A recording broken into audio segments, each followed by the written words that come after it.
नमस्कार। आज हम एक विशेष टॉपिक को ले रहे हैं। हर व्यक्ति कहीं न कहीं बीमार है। हर घर में कोई न कोई बीमार है। बीमार तो होते हैं, लेकिन कभी किसी ने ये नहीं सोचा या किसी डॉक्टर से नहीं पूछते हैं हम कि हम बीमार होते क्यों हैं, किन कारणों से बीमार होता है, इसके बीमारी होने का कारण क्या है। दुनिया में जितने भी रोग हैं, चाहे वो अभी वर्तमान में जिसका कोई भी नाम हो सकता है, नाम से कोई फर्क नहीं पड़ता, और रोग जो अभी तक आए नहीं, जैसे कोरोना चल रहा है या आगे आने वाले में हो सकता है कोई और नाम आए, उससे कोई नहीं फर्क पड़ता। हमारा जो शरीर है 5 तत्वों से बना है। 5 तत्व, जैसे ये अंगूठा है, अग्नि का कारक है। ये वायु, आकाश, पृथ्वी और जल, ये 5 चीजें। इन 5 चीजों में पूरा संसार भी इन 5 चीजों से समाहित है। कोई भी वस्तु है वो 5 चीजों से बनी है। और हमारे शरीर में भी जो हमारा शरीर बना है, ये भी 5 तत्वों से बना है। जब कोई रोग होता है तो इन 5 तत्वों से का अनबैलेंस हो जाता है। किसी की अधिकता हो जाती है, किसी की कमी हो जाती है, उस कारण रोग अधिक होते हैं। जैसे आयुर्वेद में 3 दोष बताए गए हैं: वात, पित्त, कफ। ये तीनों जब सम मात्रा में नहीं रहते, बराबर नहीं रहते, किसी की अधिकता हो जाए या कमी हो जाए, तो उससे रोग माना गया है। ये तीनों दोष भी इन 5 तत्वों को प्रभावित करते हैं, 5 तत्वों से प्रभावित होते हैं। देखिए, पूरे संसार में आप देखेंगे कि सीमेंट की रिपेयर सीमेंट से होगी, लोहे की रिपेयर लोहे से होगी, सोने की रिपेयर सोने से होती है, और इस बॉडी की रिपेयर, चाहे कोई भी रोग है, इसकी रिपेयर किससे होगी? 5 तत्वों से। 5 तत्वों की पूर्ति कर लीजिए, बैलेंस कर लीजिए, आपका कोई भी रोग नहीं रहेगा।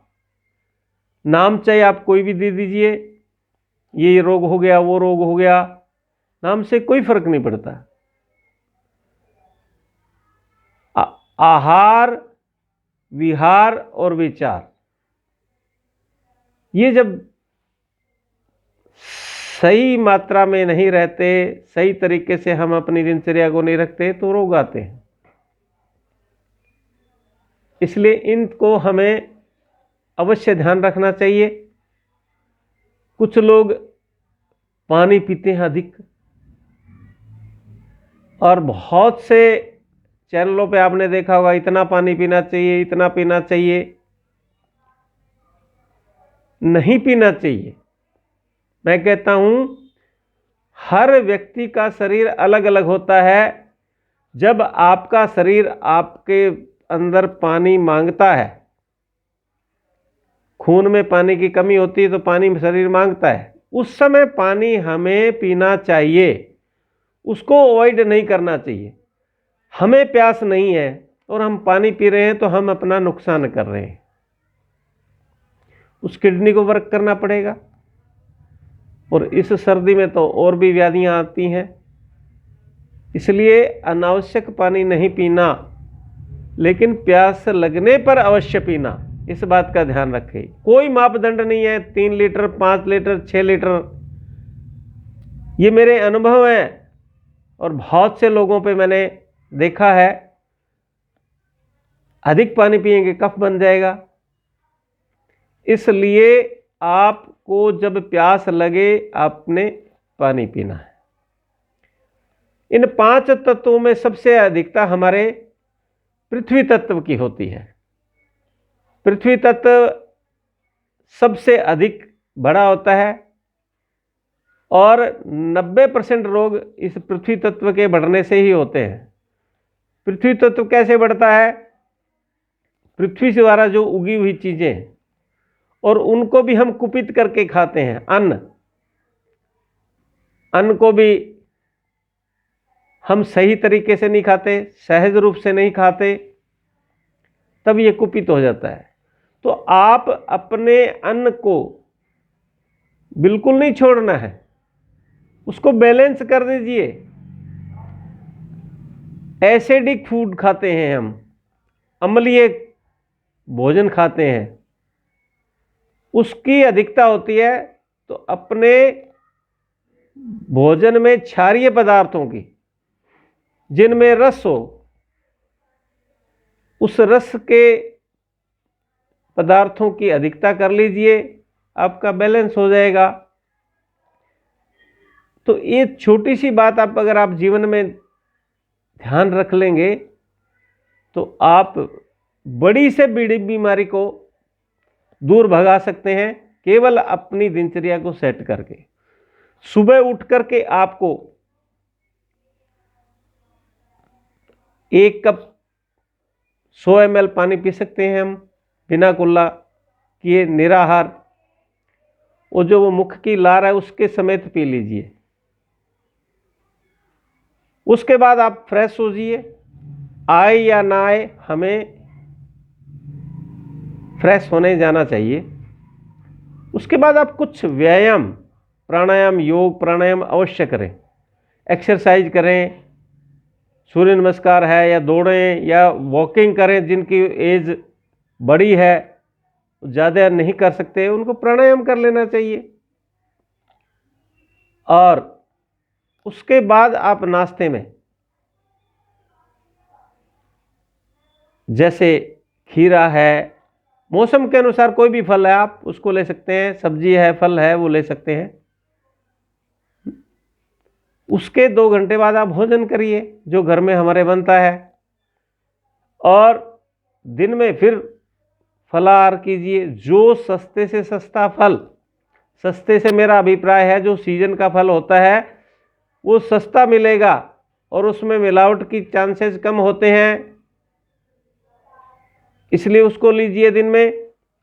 और शाम को हो सके तो सूर्यास्त से पहले, कुछ लोगों की मजबूरियां हैं वो सूर्यास्त से पहले नहीं खा सकते हैं, उनके व्यापार या कहीं जाना होता है, मजबूरी है, तो जितना जल्दी हो सके उसको खाएं। 10 और 11 बजे के बाद भोजन ना करें तो आपके ज़िंदगी में व्याधियां नहीं आएंगी।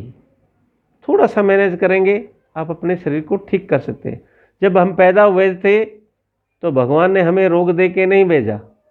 जब हम जाते हैं तो पता नहीं इस शरीर में कितनी व्याधियां लेके जाते हैं और कितनी उनको अर्पित करते हैं। तो आप अपने को संभालिए। 10 लाख की, 20 लाख की गाड़ी लेकर के उसको इतना चमका के रखते हैं, उसकी साफ सफाई रखते हैं, उसकी केयर रखते हैं, लेकिन भगवान ने हमें ये करोड़ों अरबों रुपए का शरीर दिया है जिसका कोई मूल्य नहीं है, उसको हम संभालते नहीं हैं। जब व्याधियां आती तब भौंकते हैं डॉक्टर के पास, मुझे दवाई दीजिए। होने से पहले ही अगर आप जागरूक रहें तो व्याधियां आती ही नहीं है। फिर भी ठीक है, कभी जो चीज़ चलती है उसमें खराबियां आती हैं, व्याधियां आती हैं, लेकिन वो उतनी देर नहीं लगेगी ठीक होने में, जल्दी हो जाएंगी। तो इन बातों पे आप थोड़ा गौर करेंगे, खुद करिए, अपने परिवार को कराइए। और अगर मेरी बातें अच्छी लगती हैं तो आप चैनल को लाइक करें, सब्सक्राइब करें, नहीं तो कोई आवश्यकता नहीं है। धन्यवाद।